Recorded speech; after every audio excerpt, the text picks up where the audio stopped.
अरे कोई महीना पापा लड़ी का बोली हो राखा में कई दिन राखा भी कुंवर कई दिन राखा भी कुंवर अरे छव महीना बेटी लाड़ी का बोली हो रखब सालभर रखब कुंवर सालभर रखब कुंवर अरे सारा खेता जाता वही बहो बेटी ओही में बोई बोरी अरे बांस ओही में बोई बोरी अरे बांसवा कटाई बेटी माड़ा छाइबो तब करबो तोहरो बिया तब करबो तोहरो बिया अरे जब बरियातिया रउआ भिरी हो आइले पंडित जलदी बोला अरे आइले पंडित मैया रउआ बीचे बैठल बेटी के पापा जाला दी बोला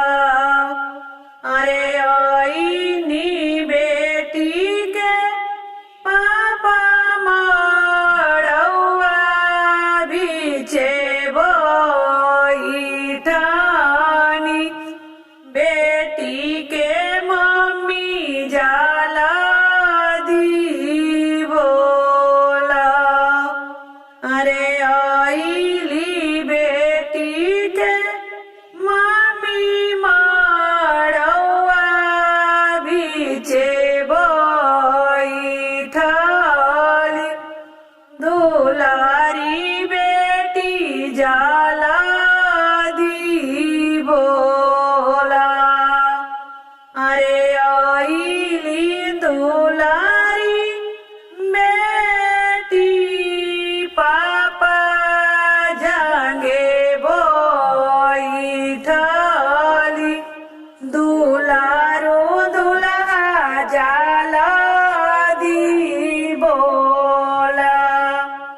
दुलारो दुल्हा जाला दी बोला अरे आइले दुलारो दुल्हा चौका चढ़ी हो बैठे होके लागल विधि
से